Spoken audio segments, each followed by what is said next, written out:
Hey guys, welcome to Hope It Helps, and my guest on the show today is Mr. Eric Lee. Eric, welcome to the show, man. Thank you, Khalid. Thank you for having me. Thanks so much for your time, man. I really appreciate it. No, of course. It's a pleasure to come on the show. Thank you.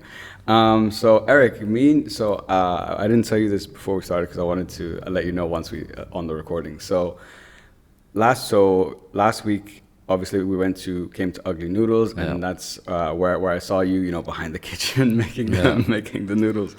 But before that, just before we came to the pop up, we were at one of my fiance's friend's house, and like his family was there, whatever. We were chilling, and they're like, "What are you guys up to today?" I'm like, "Oh, we're going to this pop up called Ugly Noodles." His uncle was like, "Ugly Noodles." I'm like, "Do you know a guy called Eric Lee?" I'm like, "No, I don't." I'm like, "Why?" I'm like, he's like, "Cause he's the one who like does it." I'm like, "Oh, really?" I'm like, "I know Chang." But like, I know Chang. I have never met Eric, but Yeah. I know about Chang. And then he showed me like your Instagram, whatever, and it's like co-founder Ugly Noodles. I'm like, okay. I'm like, so I haven't heard about Eric before. And Yeah. then, so went from that. Then when we went to the pop up, and then I recognized you behind behind the counter. Behind the sweat and Behind, tears. yeah. And then, I did some research and I took a look at, what you've done, and it looks like you've been in food for a very long time. And like, I didn't know you and Chang, we've been working together. And like, once you dig a little bit on Instagram, like you said, in Dubai, the food community, you can start seeing the links and Yeah, how everything's yeah. connected. So it's just very random how all this happened, but I love these kind of things. Yeah, yeah. And also, thank you so much for the food last week. It was incredible, guys. Whenever they do the next pop-up, Yeah. make sure you go. You will not Thank be you. disappointed, Thank you honestly. so much. But Eric, I'd love to speak to you today about like food, your experience with food. I know you've been in food, and you said your family have been in food for quite for years and so Yeah. on. So I'd love to find out what's your story, what's your journey. So before we get into everything, all the little details, why don't you give all of us a little bit of background about yourself, and we'll take it from there. Yeah. So, where to start? It's been a very, very long journey. Uh, should I go from all the way from the beginning so you have a full history? Yeah, whatever Yeah, you'd so like, whatever you'd like. I was born in a city called Amersfoort near Amsterdam, 1983. Okay. Okay, I was there for 4 years. Then we moved over to Germany. I was there for another 4 years. So then at the age of 8, we moved to Scotland for Okay. 1 year. Okay. And then after the year in Scotland, we moved to Leeds. And predominantly for the rest of my life, I was in Leeds for my education and everything else. My parents, they've always been in food. So they moved away from Hong Kong for work purposes. Sure. Yeah. My mom and dad, they met each other in Amsterdam whilst they were working. Oh no way! That's awesome. Yeah, so they both left Hong Kong on separate trips and stuff. Yeah. And yeah, so uncles, aunties in the Netherlands, in Germany, in Scotland, in the north of the UK, all of them are in the F&B industry. Okay. Wow. Okay. So, from a very young age, we were pushed into working there. Some people would probably call that slave labor. But anyway, we got pocket money for it. So Yeah, sure. everyone's sure. happy. Yeah. So my dad, knowing how hard the F&B industry was, he kind of pushed us away from actually entering that industry. Oh, interesting. Okay. So we pushed us through uni. So my sister's in tourism, and then now she's a teacher. I actually ended up doing engineering at university, Sure. and ended up doing a master's in engineering, Okay. which I couldn't actually get a job in the UK with that. After doing all this, like 4 years, 5 years of education, higher education, most of the job opportunities at that time were abroad. And I didn't really, at the time, I wasn't ready to move anywhere. Stayed in the UK, then got into banking and finance for about 18 months.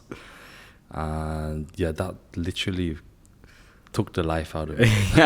You sat behind the desk, 9 to 5, and the opportunity came up. It was around 2017, the offer came. There was a Subway for sale, Subway franchise, a sandwich chain. At the time, it was the world's biggest franchise. A friend's friend had it at the time. And I thought, why not get back into F&B? I wanted something easy to do. Yeah. I diversed. Before that, whilst I was doing finance, I got into residential property development. Okay. In the UK. Yeah. So we would take empty properties. I've been derelict for years, redo them, either keep them for rent or sell them on. Sure. From that, naturally progressed into commercial. Okay. And that's when it got kind of a bit trickier, because what do you do with a commercial property? Yeah. So I was asked by numerous landlords, like, do something with this. It's been sat empty for a while. And it was natural to me then just to put little simple cafes, restaurants into these empty properties and sell them on as an ongoing business. So one property came, we thought, this is a decent property. It was already let to Subway, but luckily at the same time, the guy was selling it. Okay. He lived quite far away from the store. The store, yeah. And at the time, he didn't see the potential. He was in an area called Round here. It's 95% predominantly a Muslim community. Okay. So the natural instinct for me was to diverse into halal concept. Sure. Yeah, And at the time in London, in the Midlands, they already had halal Subways, but not in the north of the UK. So I thought, why don't I do this? Okay. So I got hold of the store. We opened it in 2008. Okay. Around August or July. And initially Subway said, no, you can't turn this into a halal Subway. It's not going to make any difference to your sales. So I said, well, if it doesn't make any difference, it's on me. Exactly, yeah. I don't mind. Yeah. I'm investing the money. Exactly. And you as the franchisee have the ability to manage and run that business as you see fit, or are there guys, because from their perspective it's like, if I'm a franchisor and I'm loaning it out, as long as I'm getting money at the end of the day, I don't really care what you're doing with that. Or am I wrong? Maybe I'm wrong. Completely correct. You can run it up to, they still have their guidelines. Sure, yeah. They will send a field consultant every month to check on you. Really? Yeah, and there's a scoring system. Okay. So they said, listen, if your monthly evaluations are good, we'll let you do whatever you want with the store. So I said, cool. So I was there every single day, Monday to Sunday, for a solid 3 months on the open closing shifts, like the whole days. It was run perfectly. And I scored 100% for 3 months running. That's amazing. And I said, okay. I said, listen, I've done the most I can. I've got 100% on my evals. The sales are not picking up. So I need this now. Yeah. So they said, fine, you have to close your store down for 2 weeks. You have to clean, sanitize everything, get rid of all the meats in the store, restock everything again. So the old stock we gave away to other Subway stores for free. And then we restocked everything halal. I had some friends in the media, local radio stations there in the area. So we did like some crazy mass marketing. This is the first, I don't know what you call it, like an international brand. Yeah, sure, yeah. In the north of the UK, that is now halal. Yeah. You guys can eat this now. Yeah. It was slow to begin with, because the people there, they were still a little bit behind. It's not like how it is. Everything's halal. Every single franchise is halal. Yeah, in the north of the UK, it was pretty new to them. So like, you had a few people like asking, like, "Oh, but you're Chinese, why is it halal?" But then my far background is I do have some great grandparents who are from Malaysia, so there's. Okay, there is that. Okay, yeah. And I'm Muslim myself as well. I'm converted. So. Oh, no way. Oh, welcome. Well, happy to have you.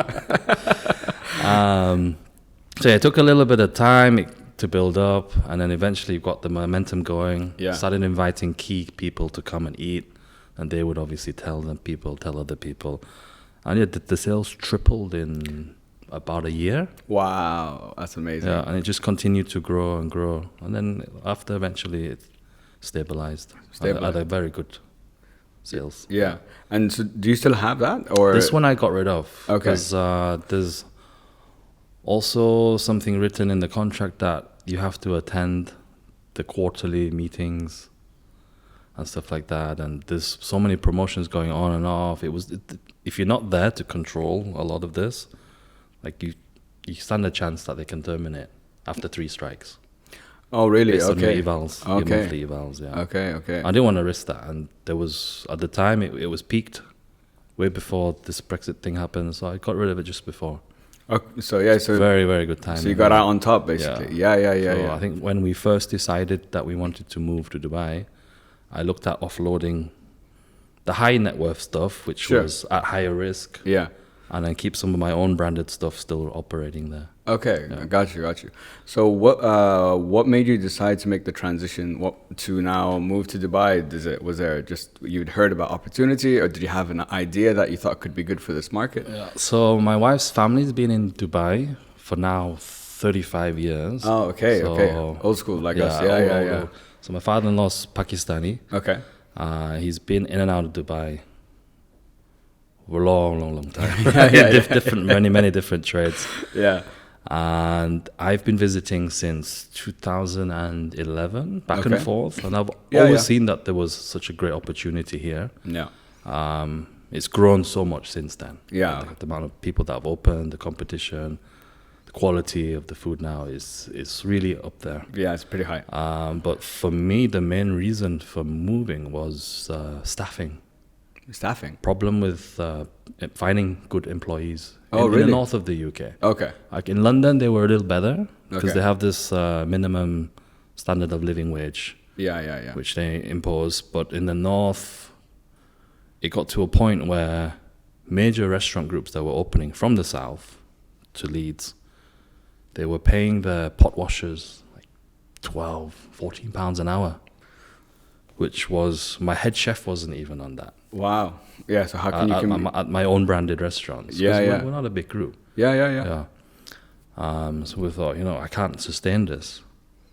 And I saw this way back in probably 2014, before anybody else, because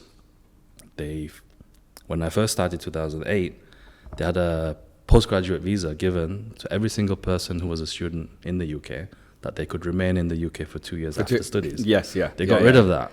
Oh, okay. Like so that changes things. Early on, like 2011, I think they got rid of it.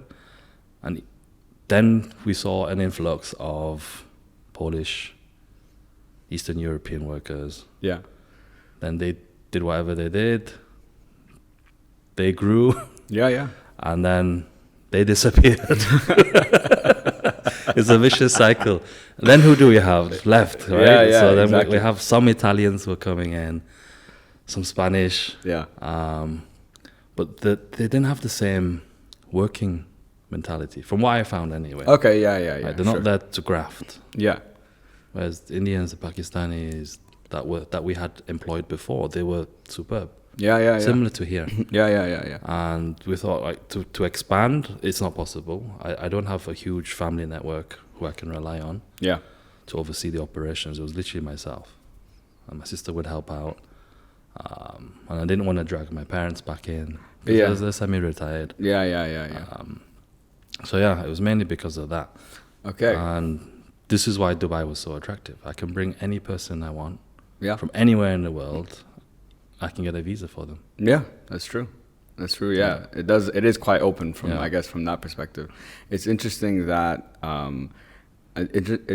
staffing was a key reason that you decided that it was no longer sustainable there, or you weren't going to be able to grow there, and that's why you shifted here. I've never, when I typically ask that question, people are like, besides that, there is opportunity, and I'm sure you saw it given during your trips, but like that is a unique one that I probably haven't heard before, but now thinking about it, I think it makes sense. Mm-hmm. I do get it. I do get it. Yeah, that was one of the main key issues. Yeah.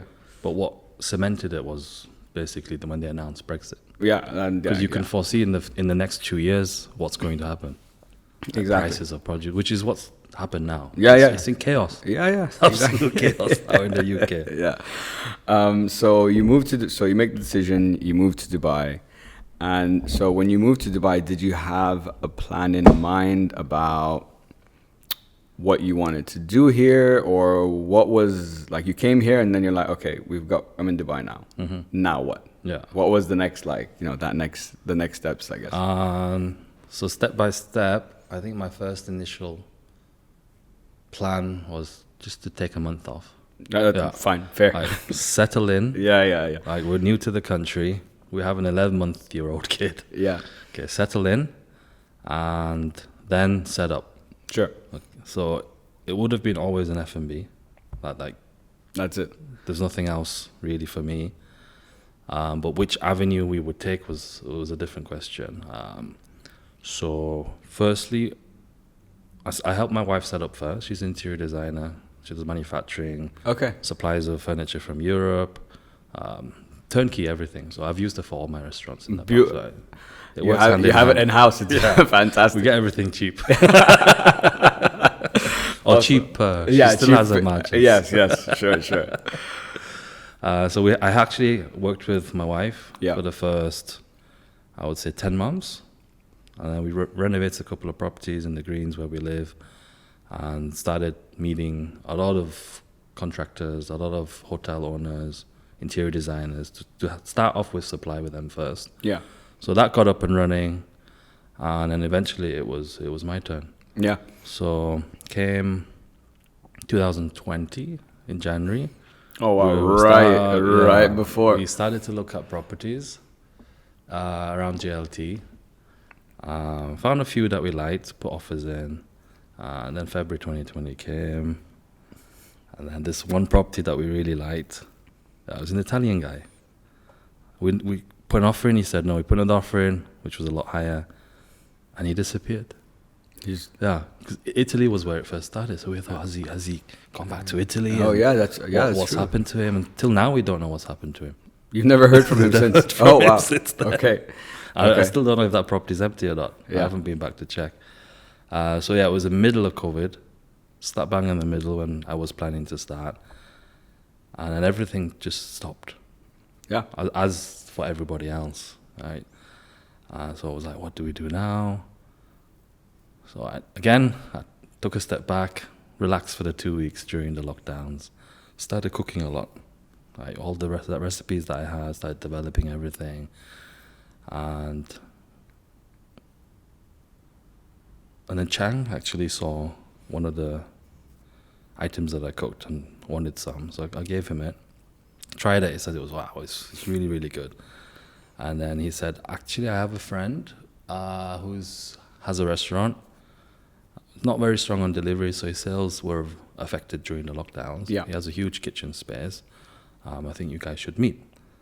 So we met like the following week, the three of us sat down, we got along. And this is where Ugly Burger started. Yeah, exactly. Yeah. In Shogun, Yeah. in Media City. So we took a small kitchen in there. We started Ugly Burger. It went really well. Like it took off. Yeah. So then from there, the journey started. Then we eventually opened a second branch of Ugly Burger in Dar Russell. And then from there, the other concept came about. And then, we started from there. There. Oh, wow. That's so a great... it's a COVID baby. I think, my pod, I can relate to that. Like my podcast was a COVID baby. I started this March 5th, 2020. So bang in the middle when it's like just learning how to do a podcast. And then it's like, oh, I can't even like bring guests to my house. What the hell do I do now? But you figure it out. But it's really interesting. I didn't know the story behind Ugly Burger and how it started and everything. To be honest, I haven't really heard much about it until over the last few months. Yeah. I know you guys are planning to open a new one soon, right? Yes, that's going to be our new flagship. Because the one in Dar Russell was a 1-year incubation program. Sure, yeah. Helped us grow, get the brand out there. Yes, Nakheel Mall. Nakheel Mall, yeah. Because I think Chang mentioned that. P2 actually. next to the cinema. Keep your eyes open. Keep your eyes open, guys. When you want some good burgers, go check it out. It's really, I really like that story. It's funny how you do certain you probably didn't think you'd be in the position you are now when you first got here, but here you are. Here you are now. COVID happened. You started cooking. Someone saw it. Okay, good. Oh, my friend has to get. All these little coincidences. In a way. I love stories like that. I asked. So I know you've done you've been in food for quite a while. So I know you did Foodie Burger when I don't know how long ago that was, but from the picture it looked like a while. Yeah. Yeah, the pictures are very old. Foodie Burger, I know you did Italiano Leeds, and now you're Ugly Burger. So when I spoke to Chang, I asked him, does it become easier when when you're opening new, like once you've opened one concept and you figured out like how to do it well, does the next one become easier? And he told me it all comes down to management. What are your thoughts? I think, yes, a lot of it is the management. It's the procedures that you put in place and the vision that you have for the actual restaurant, how it's operated. So overall, as a name, you would call it management. Well, there's a lot of aspects to management. Yeah. You have the front of house side, you have the kitchen side, you have the logistics, you have the supply chain. Yeah. So yes, all of that, if managed properly and the right team is behind you, The team. who also share your same vision, who also have the same work ethic, if they can manage all that for you as well and you can oversee, then yes, your life becomes a lot easier. A lot easier, yeah. Which is where I struggled in the UK. I didn't have a big network of people. Yeah. What I eventually started having to sell shares in the company to tie the management in.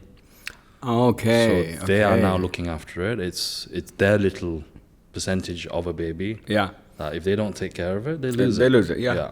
So this is how I've managed with the UK stuff. Here, as we grow, we are finding it more and more difficult to place people. We have to hire a better team. I can't spend my whole day driving around to all the different places that we have. Yeah. So if we need a strong management in place. I think to operate properly. Yeah. Consistently. Yeah. And for example, Ugly Burger. What is the reason you guys decided to? Why start with like burgers? Was it because it's like it's a burger, so it's like simple and everyone likes burgers, or is it? Yeah. Was it just like? I think when we first opened Ugly Burger, there wasn't as much competition. 2020. I think Pickle just opened. Yeah. High Joint was around, I think. Yeah. There's a lot of new players in the market. There's a lot of new people coming. Like there's a lot open since then. Yeah. But just before that, when we were opening, there wasn't as much. And we all love burgers. All three of us love burgers. I already had the burger place in the UK. Yeah, for Foodie Burger, right? Foodie, yeah. So we just decided, let's do something simpler, Yeah. Let's do something relevant. Yeah. Something approachable. Yeah. But bring it up a level. Exactly. Using premium meats, a premium bun, ingredients. And we have our own little twist on it, which is our Asian background influence on the burgers. Yeah, I know. 'Cause I was reading a blog, and you guys had something the spicy buldak buldak burger, and apparently and it's like a spicy burger. And when I was reading that, I'm like, burger and spicy in my mind aren't like usual. Like with meat, with chicken, it's a lot more common. But it was interesting. I'm like, okay, that's a nice way to just like pique my interest for a second. Like, oh, it's like I'll be curious to try something like that. You know what I mean? So. I guess, okay, so we're gonna go down a little bit of a burger hole. Okay. Burgers is my favorite food in the world. Okay. It's my favorite food item. I absolutely love them. Now, I'm gonna ask you, and I think I know the answer already, so I'm curious. What makes a great burger? And if it's because you said, taking it up a level, so premium meats, the right buns, whatever, good quality ingredients, fine. Mm-hmm. Let's say now you remove the ingredients out of it, right? Let's say everyone here is playing on the same level of ingredients, which there's a good chance in Dubai. I wouldn't be surprised if that's not the case. Then it becomes, how do you stand out? Because there's so many, and what I've found in my experience at least is there's a lot of great burger places that open up when it's one place, excellent, top. I've mentioned the names before. I'm not going to re-mention them. Whoever's listening, if they've listened to the other episodes, they know who I'm talking about. But what I've seen, at least, and not just with them, but with a lot of other, burger chains, is once you start like adding locations and building it like that, then I've noticed it really does, go down. Mm-hmm. Or not to go down, but it's not what it was. Okay. You know what I mean? So Yeah. what are your thoughts? Yeah, I guess it comes down to the staffing, right? Again, we're back to staffing. Yeah. My main issue. Have they trained properly to make that food? Yeah. Do you have a central kitchen if you're expanding to produce the same sauces, the same quality? Not quality, like if taking quality out because everyone's using the same, but the grind, the cleaning of the meat. Is there sinew in there? How fatty is it? You need someone in-house to do that for you, to make sure that the consistency is there, which is a huge thing. That's the word. Which I learned from the franchise business with Subway. There's a system in place for every aspect of the business. Okay. And especially the making of the food itself. It's down to the grams. Like how much lettuce you're supposed to put on. It's 3 cucumbers. It's 3 of this. 3 lines of the sauce. Yeah. There's the amount of ingredients that you're putting in, the building process of that product, that all comes together to produce a consistent product that you would say is 95% the same every single time. Then you're okay. Yeah. Because this is what you were expecting. If you go exactly. to any branch of a chain, it should be there. Yeah. Near enough. Yeah, Right. exactly. Yeah. And I guess the next question I'm curious about is why then, first of all, I never knew about how many, like when you were explaining it, I'm like, oh shit, brother. Like and using the Subway example, there's a lot of, in my mind, I'm watching someone just putting things and putting it together. But now listening to you, like having a system for, like the lettuce, how's it cut, how much, all this kind of stuff. And I'm like, oh yeah, okay. If you take like a burger, for example, and then you break it down into like each individual like component, I'm like, okay, that does become a bit more, it's harder. There's a lot more that goes into it than what I see or what I taste. Yeah.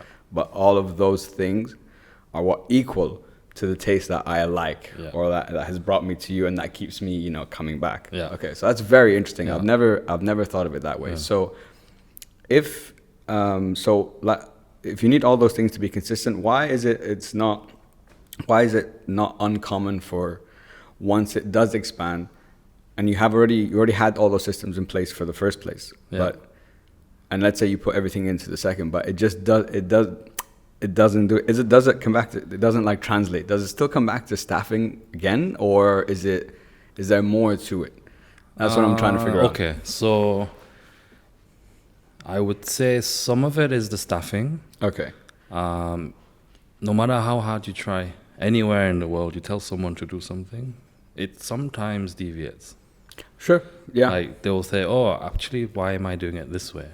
I can do it quicker this way." I mean, as long as the product is the same at the end of it, it's fine. But if they start cutting stuff different thicknesses, it's too thin, it's too thick, they're putting too much beef in the patty, they're toasting longer on the bun than they're supposed to. So all this affects the end product. Okay. So a lot of it is training of the staff, if you have the right staff. Sometimes we found in our businesses it's actually better to employ someone who has no knowledge of food. Really? Because I can mold him or her. Yeah, they're a blank slate. Yeah, they don't know anything. And then obviously it depends on the type of food. You can't hire someone to do baking, for example. Yeah. But to put, for example, again, going back to Subway, to put a sandwich together, they don't know what's in it. But I have a sheet in front of them. Yeah. And it tells you how to build it. Yeah. To the exact same way every single time. And now this person without any food knowledge doesn't know how to deviate. Okay, I got you. They will do it the same time from the time that you've taught them. Because that's all they'll know. Beginning. Because that's all they're going to know. That's all they know. Ah, interesting. So it depends on the type of business. Of course, yeah. But it does.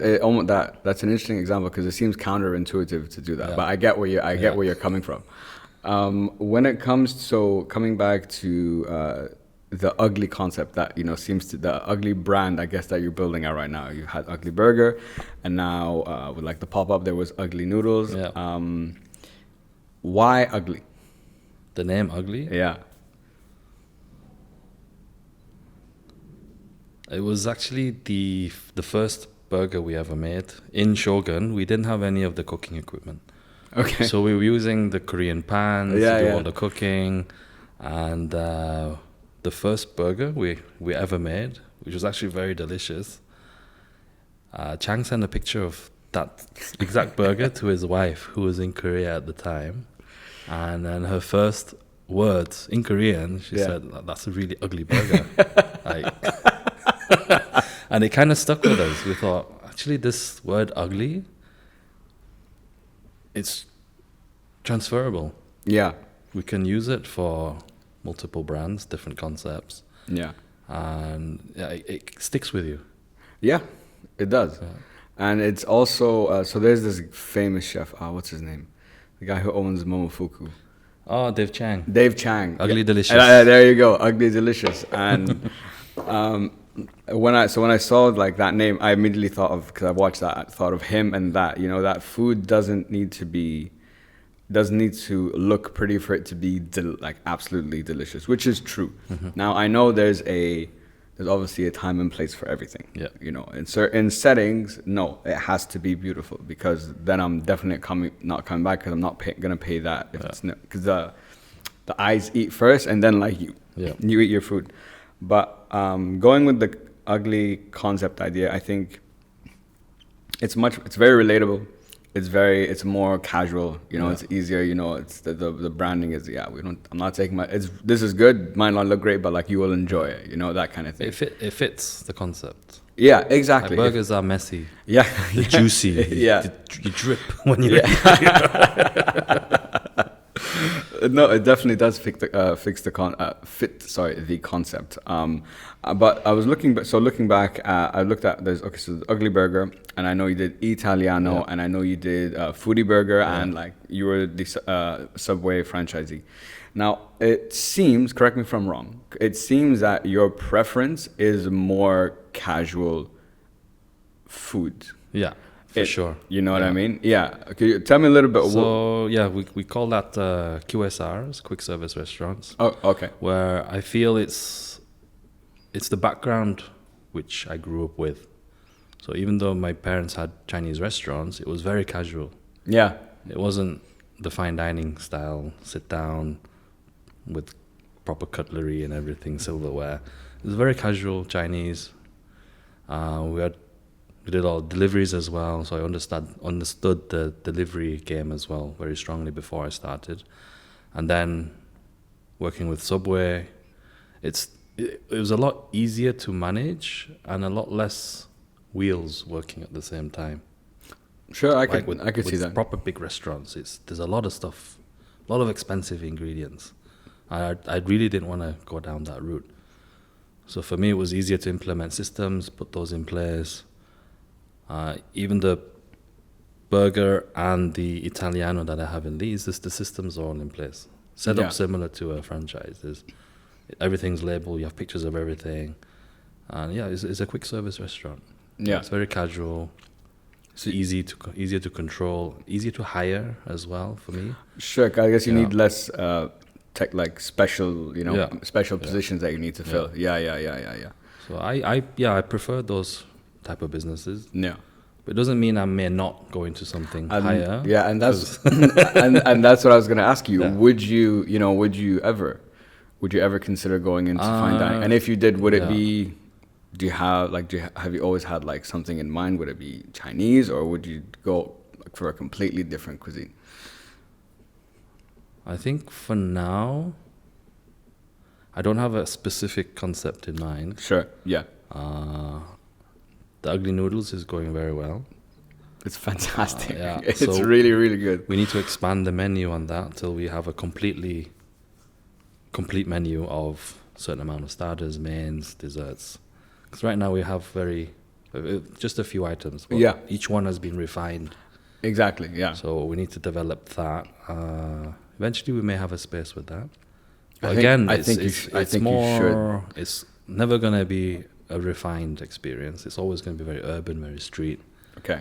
So you wouldn't go into you would never, not say never, but you don't see yourself going into the Zuma world. Bit more difficult. I would say. Sure. If I did decide to go there, down that route, it would be a lot of hiring. Yeah. Yeah, it is. Because Yeah. Like you're taking Yeah. whatever you're doing Yeah. now and like multiplying that yeah, by. and then I need people who are even more so experienced than I am, Yeah. who have been to culinary school. Like I can't for right now. I don't know anything about sushi. How to produce Yeah. very very good sushi. Yeah. So yeah, for now I think QSRs are running fine, and it's the mid market in Dubai as well. It is. Which That's is true. Which Yeah, is yeah. why I came into Dubai to enter the mid market. Right. Gotcha, yeah. The super top guys are always going to be there. Yep. Very high competition. The cheaper guys, they have their own clients. They'll always be super busy as well. But when I entered, the mid market was missing, Yeah. which is where I really wanted to enter. You have very very delicious food at affordable prices. That's true, and I think over the last few years, there's been a big like increase in mid-market restaurants. Like I can go to a place, I don't know where's, like I could go to a Three Fills, for example, have unbelievable like food, but I'm not, and maybe it's, let's say if Zuma quality is like A plus plus, I'm getting pretty much A, like, you know, or like slightly under, you know, it's still very good, and I'm not paying that kind of price, which is very attractive to like me personally, because, and there's an increase in it. So there is a big demand for that mid-market. Like you said, I think the big boys are always going to be there, but what shocks me, and I spoke to Chang about this, is like, I can't believe how many big boys there are. Like, of, you know what I mean? Of that level, of that scale. Like last night, we went out for dinner, me and my fiance, for my birthday, okay? Happy birthday. Thanks, man. Thanks, man. So I was doing research online. I was thinking, I'm like, where should we go? Whatever. I found a restaurant. Will not say a name. I went. It was great. The food was great. It was very good. But I probably wouldn't go back.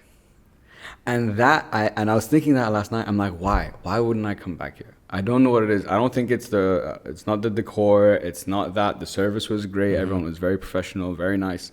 Food was good. Service was like, all the ingredients were there. But I know, like, and that's like we were talking about like the high end, restaurant vibe. I'm like, I know if I went somewhere else, like there's another place I could go to, have very similar food, and I would probably go back there more, than come back here. Like, it's not that the food was great, but I still can't answer the question. I don't know why I probably wouldn't go back. It's too high end. No, that's not it. No, it's not the price. It's not the price. No, it's not the price, and that's what I can't figure the out. vibe. It was a bit too bougie. maybe the vibe. Definitely, there was very, very interesting clientele. I'll say that for sure. Yeah. But some I don't know, something about it. I'm like, you've done from yours as a restaurant. You have done everything right to make me happy as a customer, and I was very happy. Yeah. But I won't come back. I don't know why. You're a tricky customer. I don't know. Maybe I am. I don't know. But you have places where you feel more comfortable going regularly, regardless of the price. Yeah.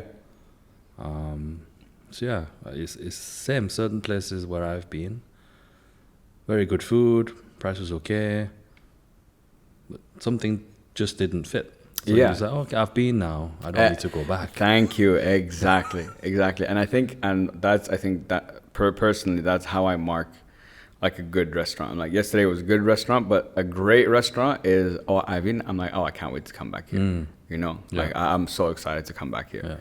Yeah. Like my favorite, like I'm a huge, Chinese food is my favorite cuisine, by the way. Yeah. Like it's absolutely my favorite. I don't know the difference between Cantonese and and like the other style as well. I don't know the differences. I just like Chinese food. So if you give me dumplings, I'll be happy forever.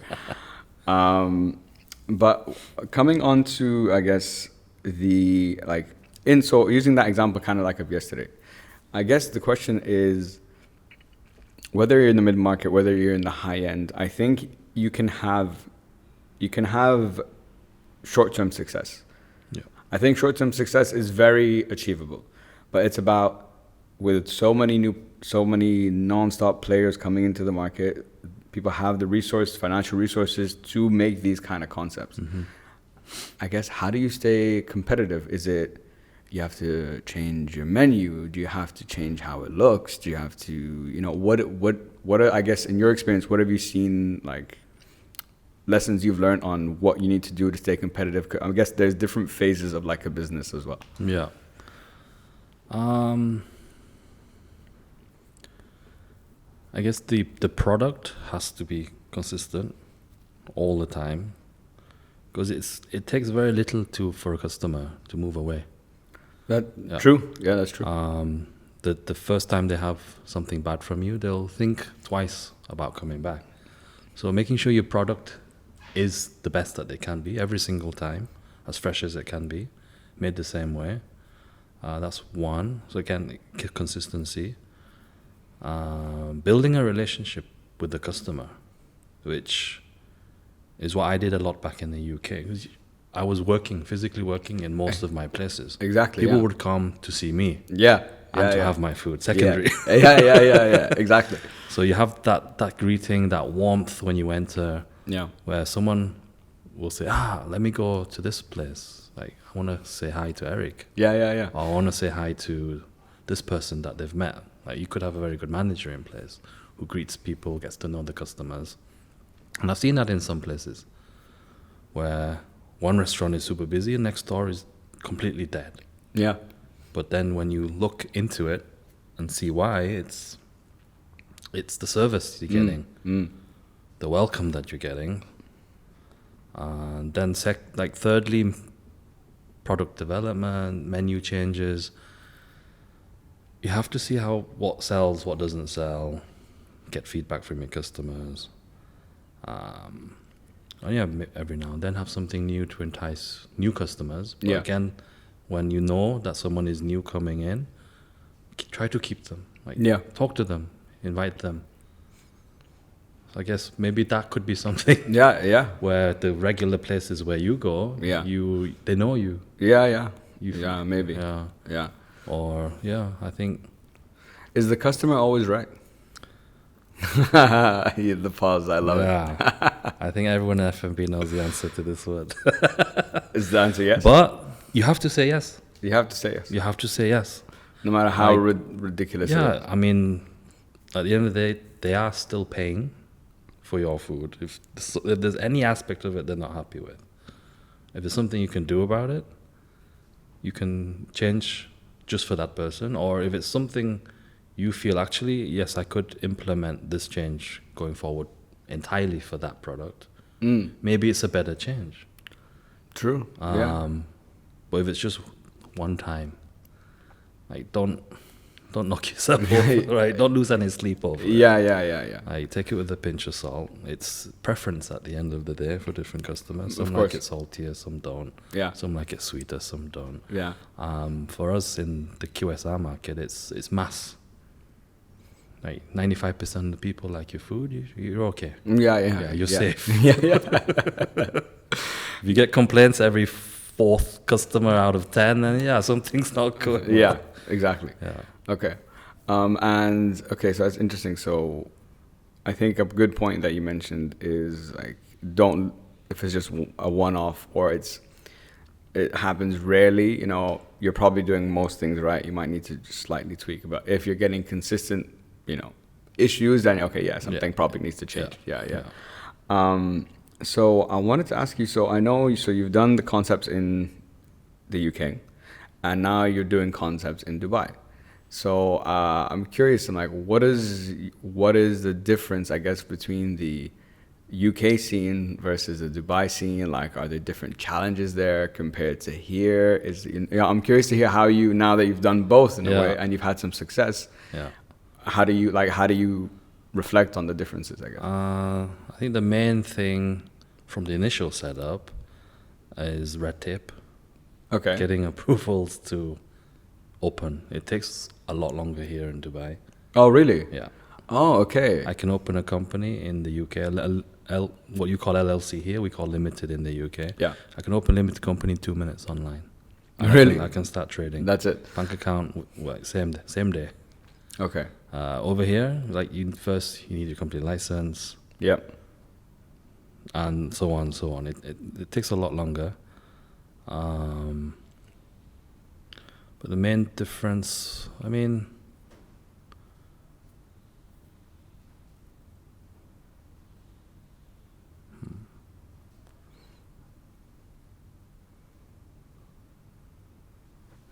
let me have a think. Have a think. Take your time. Take your time.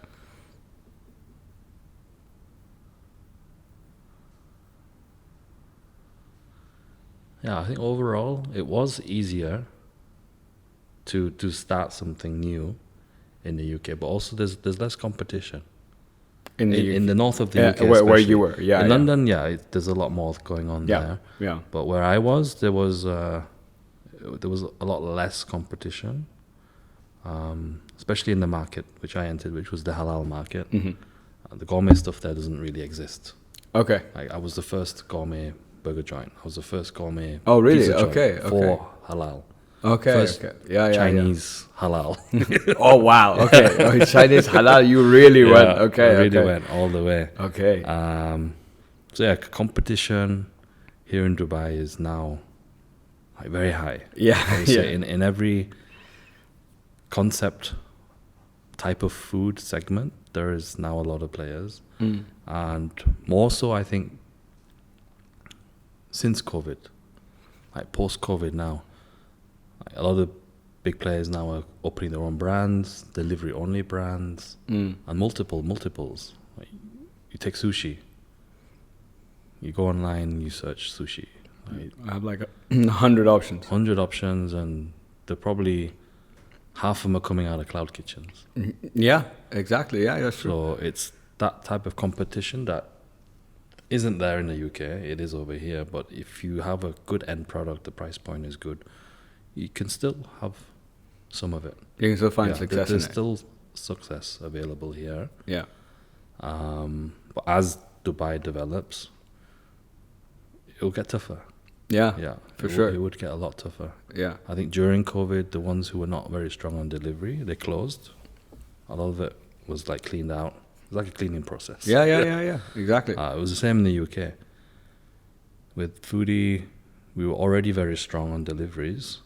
I would say 70% of our business was online. Wow. Excellent. And we Like had, for that period, yeah. We had scores of like 4.7, 4.8 out of 5.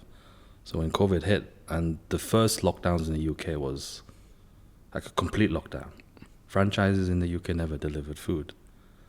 McDonald's shut down, Burger King shut down, Domino's, Pizza, all the big boys shut down. All the major restaurants in the city centre closed down. But we were allowed to stay open as long as you delivered only. Our sales jumped 40% Wow. in the middle of COVID. That's amazing. Yeah. And then everything opened back up 6 months later. So we had a really nice 6 months straight. Then everything opened back up. And then there was a second lockdown in the UK. Now this is where the other players learn. Like, oh, we gotta be on delivery. So now everyone delivers in the UK. They learn. Yeah, they learn. So it's, whereas I guess here they were very much more pro. Nothing closed down here. Food, but like delivery wise, everything was, you could pretty much still get everything. And not only that, I guess the big delivery was very common here already, but the change was the big guys had to deliver. Yeah. You know, if you wanted from, the fine dining restaurant, you could get steak now. Yeah. Exactly, which was crazy. But I think one thing I wanted to, so it's interesting the differences that, that you've seen between here and there. I thought when you said red tape, it would be more there than here. Because I guess, I don't know, in my mind, I guess, based on nothing I know, it just seemed like I'd feel in the UK there would be more red tape. But to be fair, over the years here, there's been a lot more things, regulations and stuff being put in place. Yeah. But I guess it is to ensure a certain standard and the food is of a certain health and whatever, all that stuff. One thing I haven't really discussed, and you seem to be the expert in this field, or you have a lot of experience, is the whole delivery side. Okay. Now, to be able to do deliveries, because you said like with your business and with your parents when you were younger that you guys would do a lot of deliveries. So is the delivery model a completely different like animal that you have to like have the infrastructure to be able to do? Because from the sounds of it, not anyone can just overnight decide, yeah, we want to do deliveries. Yeah. It's a lot easier now because of all the aggregators that have come on. Back in the olden days, Well, exactly, yeah. okay, you would have to call the restaurant, place your order, and then it was cash only back then. Okay, so yeah, to be able to do deliveries back then, you would have your own in-house team. So on a busy night, we would have 8 drivers. Wow. Yeah, 8 drivers. 8 drivers. Now they're not on bikes. They're not on motorcycles like they are here. In the UK, it was all still cars. So you can't weave in and out of traffic. It takes a lot longer. But this is how we operated, and we had to diversify it because it started becoming a normal thing. Exactly. Back then, when we first started in the early 90s, it was all table service, counter service. Mm-hmm. You would meet every single customer that would come through the door. Again, talk with them. Yeah. Build that relationship. And they would pick up the food. And then slowly, people started delivering. And then you just have to join. You can't say no. Yeah. But yeah, back then it was a lot more difficult. Now, if you wanted to go online now, to do online deliveries, very simple, you sign up. But what you lose is a huge percentage of your business. Yeah, because of the cut that they take, right? Yeah. So it's has its pros and cons. Yeah. You still can have your own in-house team if you have a large number of orders. It makes sense then to hire your own team, which to some aspect we probably will as well. Like half the team would be our own, and half then on the rest. Yeah. I think you made a very good point that the difference between when you were doing it back then and now, like the Deliveroo thought about one click, and if you just join that, you are already now delivery ready in a way. But I wanted to take it a bit further back to the business, like the actual like restaurant. So because let's say your restaurant fits 50 people, okay? Yeah. Let's say a small restaurant, whatever, fits 50 people. That's your max. So if you weren't doing delivery, you're buying for your like that max capacity. Like this is how much we need for that. Once you add delivery into that, you don't know how many deliveries you're gonna get. Are you gonna be able to fulfill all of those orders? So that's the interesting part. Like how do you start to? Because you almost have to build like another what's the word? Like a separate not supply chain, but like a separate size of like ingredients and orders and whatever to have this is ready just in case we get deliveries and we don't know, are you going to get 20? Are you going to get 30? Are you going to get 100? Maybe it's more than you even have in the restaurant. So like, how do you manage that? Because that's the tricky part. Yeah, that's super difficult, but you learn as you go. There's literally no other way you can forecast until you've done it for a certain amount of time. How long would you say is a good, like a metric, a good, at least to give you a nice, like, okay, we think this is where we're at, What time frame would you think? Oof. Like if it's been running for me, I can usually tell within 2 months, I would say. Okay. Yeah, like 2 months, you should be able to see how it's growing. And you can compare that to how much marketing you're doing to see if there's an increase if you push. Yeah, exactly, yeah. So when you do push, you prepare for it. Or you run like how we ran Ugly Noodles in the beginning. We'd have a 2-day event. We would think we prepared this much. And after day 1, you've used 70-80% of your ingredients. And after day 1, in the evening, we would work like crazy to replenish the stock again. Yeah. And think, okay, now we have enough for day 2. Yeah. And you sell out after 2 hours. Yeah. Like, oh crap! But we learned from that, and we Of course. we grew our production from that. Yeah. And for the latest one that you attended at 25-hour hotel, I had enough noodles for 900 portions. I had enough sauce for 3,000. Oh wow. Because the noodles were easier to replace than remaking the chili oil. Oh the yeah, sesame yeah. all 'Cause I the saw main you ingredients. were selling that too, like the not so spicy sauce, Yeah. right? So that takes time to make. Yeah, sure. So the harder stuff to make, we can ramp up production because we know and we could see the demand Yeah. that was there. Yeah. Same now with similar to the wontons. Mm-hmm. Yeah. We after we make it, we have to freeze it because the pastry doesn't hold the filling. So we freeze our wontons, and we ramped up production. We had enough. I think we had 4,000 pieces of wontons ready for 25. We got rid of 80% of it. Wow. We still had some remaining. We could have done another day. Yeah. So we learned from previous events of Yeah. how to manage the stock. Yeah. So it's all down to that, really. Yeah. Same for the deliveries. Like you would launch on delivery. I would launch softly first, so your team gets used to producing the food, how to pack and stuff like that. I would normally run a promotion after that to ramp up new customers and then keep them engaged with new offers. But it depends on the margins you have to play with, how much percentage you can knock off the food. Sure.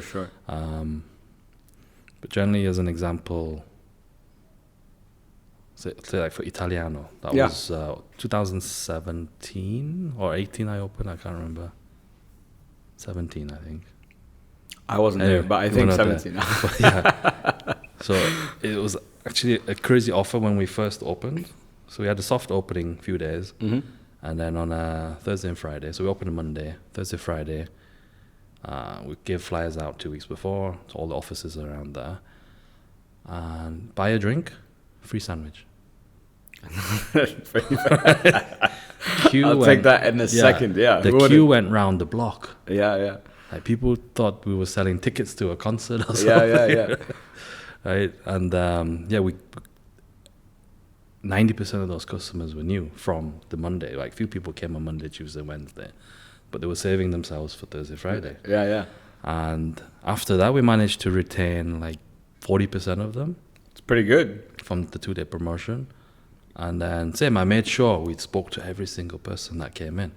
Like, hi, how are you doing? Where do you work? Thank you for coming. Yeah. We'd love to have you back. What do you think about the food? And then just keep going like this. And sure. Yeah, and it's still pretty busy. Yeah. So what's interesting to me with you, Eric, is you've been involved throughout your career in many different areas of food. But from, let's say growing up with, your parents, they ran a restaurant. So you were doing, maybe the front of house kind of stuff, packing, whatever. So you've had that taste, that experience, what you have to do, how to do that. That's one side. Yeah. Then now you seem to be doing some more cooking as well. You know what I mean? Was that bowl, you came up with that bowl? Yes. That we ate? That was fucking delicious, Thank man. you. It was incredible. I ate it and I was like, wow. Yeah. Really? There's a lot of love that went into that. Oh, I think I counted the number of ingredients. I think you posted something about it. The sauce alone, like 23? in the dandan sauce, was it 23 or 33? Was it 33? I can't remember. Yeah. Yeah, there's that many ingredients that go into that to have that end product. We've got that now to a stage where it's very consistent. But I'm still making it. Yeah. That chili oil is still mine. Yeah. No one's touching that. So you've done the food you've done the food side, the cooking side as well. You've opened your own, concepts, so operationally you've been involved, and you seem very system oriented. You know how to, okay, this is the concept. These are, how to put the building blocks in and the systems for this to run now. I guess the question, I have two questions for you about this. So like, firstly, and also you seem to enjoy the personal side of meeting, with each customer and so on, and building that relationship. So I guess, which of those areas, if you had to pick one, which areas do you enjoy the most? I think developing the actual product, same like with the dandan, starting from scratch. Like we need this product. Firstly, what are the key ingredients? How would you normally make it? Yeah. Then how do you make it better? How do you consistently keep it at that level? And then from the stages of that, then seeing customers like yourself really enjoying the food. Yeah. That satisfaction. That's pure satisfaction for me. Yeah. Like pure joy to see you slurping your noodles with a smile on your face. And then telling other people to come, or we get messages back the next day like, guys, when is your next pop-up? Your food was amazing. Yeah. That is what really drives and motivates me to keep going. To create new dishes, new concepts. Yeah. That's awesome, man. And it's clear that you're incredibly passionate about it. Like, it's very, very clear. Yeah. And I definitely had a huge smile. I ate it, and I messaged all my friends, I'm like, guys, make sure you go. You have to go. They didn't, but it's their loss, to be as far as I'm concerned. That was great. There's more to come. The season is still young. No, next time I'm gonna, because I went just to go myself. I like trying different foods, whatever. I know Chang's, I wanted to go support as well, and the product was just fantastic. So the cooking part I get how, because all those iterations, the testing, to get it not just consistent, getting it to a certain level is one thing, then doing it consistently is another, but then doing that at scale is what I was talking to you about earlier. That is where I find, that's where quality starts to dip a little. Yeah.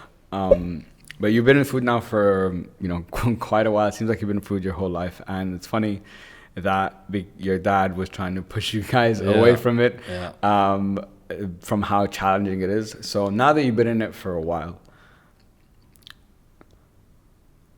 how do you look at it now? Like, do you understand why your father was pushing you guys away? Or now that you've gone through it, you see it not that it's not challenging or it's not difficult, but no, maybe, or it just feels more natural to you. Do you get what I'm trying to say? How do you reflect? I think I still understand why my father kind of pushed us away. It is a hard industry, the long hours. You're working a lot of nights, you're doing a lot of weekends. It's the balance of home and work is a little bit more harder than obviously like a normal job. Sure. But yes, it's also a different era that we're in now. Like in my father's days, he's the head chef, he's the owner of the business, and back then it wasn't, I would say, the franchises were not there as much. So it's a very family-run businesses would exist, but not a lot of the franchises. So this is where I learned, or what I learned from Subway. It's having the systems, the procedures in place to be able to have a team manage that concept and then being able to expand. Gotcha. Like most of my family members, my uncles, aunties, they had one single unit restaurants only. Yeah. Very, very successful because they were there. Yeah, exactly. But for me, the bigger picture is, okay, I can have one restaurant that's doing X amount of money, or I can have 10, which is doing half of the single unit. Yeah. I would rather have 10. Or if it's one humongous restaurant, I would have one. There's no other way you could control properly. Yeah, exactly. So it's a very different mindset back then. Gotcha. But I can see it from both sides. Yeah, of course. Do you consult him often for advice on certain things? A lot of the ingredients, especially for the Chinese food, I would still ask my dad. Yeah. To this day, he still makes the best food for me. Yeah. My mom and dad's food, you can't touch it. That's it. Yeah. But I might actually bring them over You should, yeah. I mean, they're visiting once here anyway. Okay. Bring them when you have the next pop-up. Let them try Yeah, that. I've shown them videos, pictures of every Yeah, pop-up. yeah, They're yeah. like, is your food really that good? I said, come on, pops. You see the queue? Yeah. For the parents, it doesn't matter. Yeah. I need to try it to like, have that. I don't care about all these guys. I get it. That's really, really funny. But yeah, I might bring him to consult on a couple of things. Yeah, because, yeah. I have some of my own stuff opening soon in JLT. Yeah, tell us about it. Tell us here. Let's tell people about it. It's like 80 square meter space. So Okay. we took it with the idea to do deliveries from there. Okay. Again, like it's some small concepts that I want to Sure. like open out to the public just to gauge interest, to see how it goes. So yeah, huge hood inside. It's going to look like a cloud kitchen, but Okay. all the concepts will be my own. Okay. There's Pakistani street food going in there. Nice. There's a British Chinese concept. Okay. So it's kind of like there's a place similar to that there already, right? What's the name?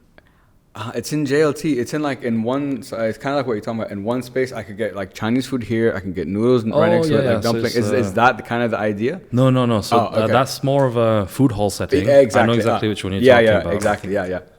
We know him very well. Yeah. Okay. Shout out to whoever it is. Yeah. It's more. There's a very small dine-in. Okay. Inside. Yeah. Only 12 seats inside. Gotcha. But it'll be glass, and then all you see is a kitchen. Mm-hmm. I'll have a team here making Pakistani street food.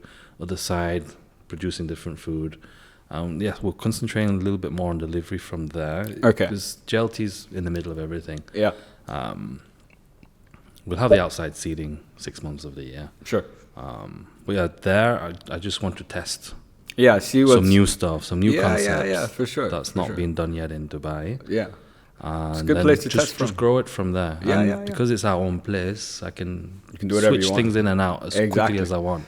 That's really cool though. Yeah. And I think that keeps it, very exciting because it's just opportunity and like you test, it works, it doesn't work. Okay, let's try something else. So a lot of new stuff will come out of there. Good. That's awesome, man. Yeah. That's really exciting. You got to keep us posted on all that. Please do. I'll try. So we tell everyone. Eric, I just got a few more questions for you. Yeah, go ahead. So after speaking, so first of all, I'm very new. So I'm not in the food scene, but I'm very new to being aware that there is a food scene. Like there's a food community. Yeah. I was not aware of this. Okay. I would just go and eat. So after meeting Chang, then I got connected to Ilyas. Ilyas, I'd known about Pinch for a while, but I'd never known it was like his. Okay. And now I've met you. So what they both talked about, and something I wasn't aware of, is that they say the food community in Dubai is pretty special. There's a lot you build very close relationships with a lot of people, and there's a lot of collaborations and working together and all that. So it sounds very interesting. My question to you is, first of all, tell us how have you found the food community here and the food scene, and the second part of the question is, me and Ilyas kind of talked about this a bit. Is like, do you have to earn the right to be a part of to be respected in that scene? Yeah. You know what I mean? If Yeah. I'm not a cook, I'm not a chef. Like if me as Khaled tomorrow came to him like, yeah, Eric, and starts talking like, just talking, but I haven't done anything, I don't have that credibility. Does it matter? Does it not matter? I don't know. Yeah. I think when I first came, there was I didn't know anybody when I first came. Yeah. So same, I didn't know about the F&B community here as much. Yeah. Also, I didn't know if it actually existed or not. There was a lot of people opening individually, but you wouldn't see as many collabs back. Yeah. Like 4 or 5 years ago, there wasn't as many. But then getting to know other restaurant owners, networking, eating at different places, talking to different people, I would say it's super welcoming. Like everyone here in Dubai that I've met so far, everyone's super friendly. Everyone's happy to see everyone's success. Yeah. Like they want everyone to grow. Yeah.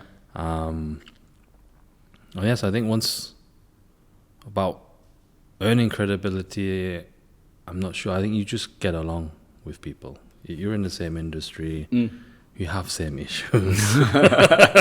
There's a common ground for everyone. True. And yeah, there's an understanding between restaurant owners. It's like we're all in the same circle. Yeah. You eventually bump into someone that you know, and someone knows somebody else, and it's a tight knit community that I'm really, really happy to be part of. Yeah. I think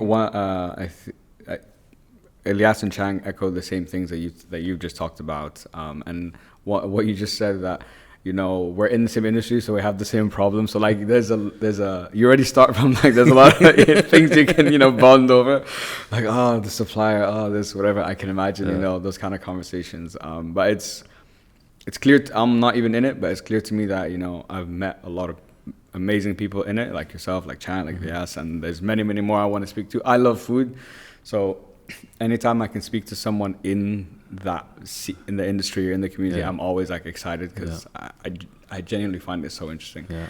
For my last two questions, Eric, these are questions I ask all my guests. Okay.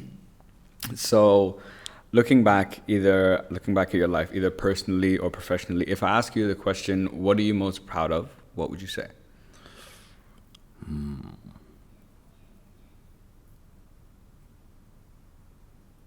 Ever?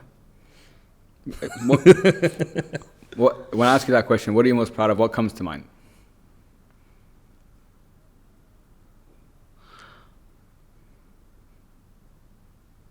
I guess, like having worked for so long, like 15, 16 hours a day from 10 years ago, or like since 2008, since I started. I think getting to a stage now with the growth, with the knowledge that I've gained, with the concepts that I've been building, I guess seeing it all pay off eventually, even with the multiple ups, the multiple downs you see on the journey. Of course. There's times where you think, I'm going to pack it up. Yeah, of course. I'm going to get a job or something. Yeah.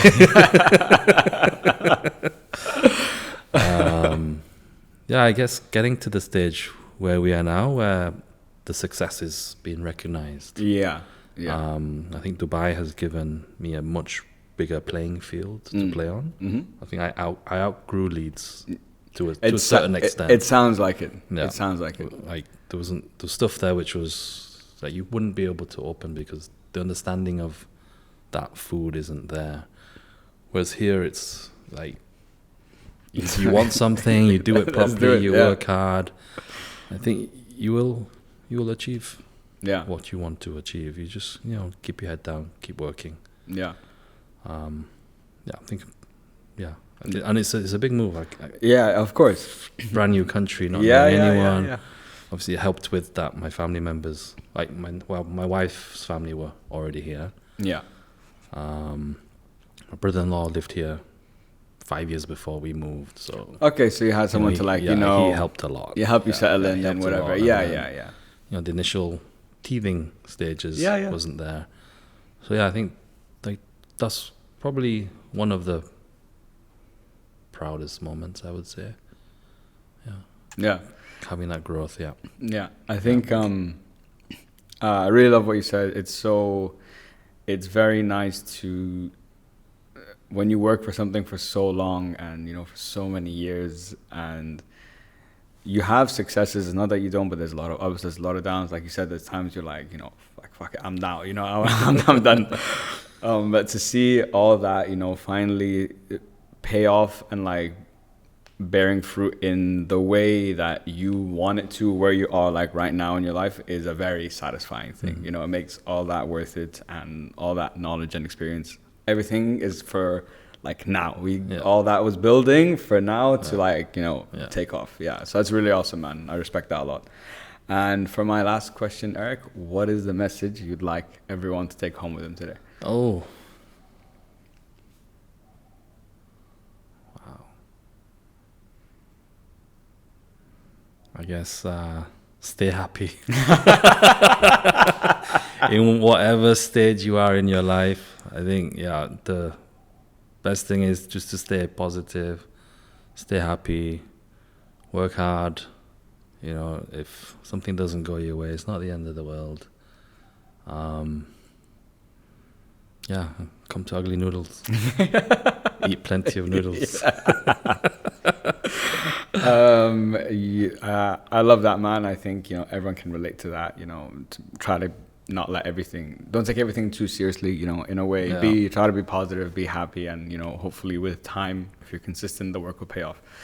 Resonate with that a lot. I love that message, and I think not just myself, a lot of people, you know, can relate to that too. Eric, I want to say thank you so much for coming on the show today, man. This has been a pleasure. It's been so much fun, honestly. I've really loved the conversation, learning about you and your story, and congratulations again on Ugly Noodles. It was excellent. I haven't had Ugly Burger yet, but I'm waiting till it's open so I can go check that out.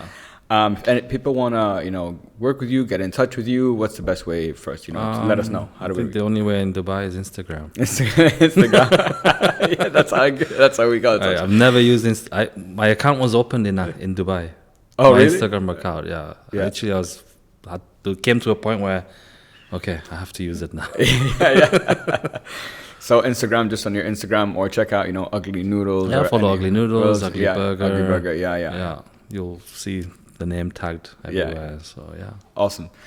Eric, thanks so much again, man. This has been a pleasure. Really, really enjoyed it. Thank you so much, Khalid. Guys, to everyone listening, thank you so much. Make sure to check out Ugly Burger and Ugly Noodles. It is fantastic, guys. Trust me, if I'm going, that means you should go. Please make sure to like, share, follow, and subscribe to the podcast. I hope that helps on all platforms. And as always, guys, hope it helps. Peace. Yes. Yes, sir. Wow, that was fun, man.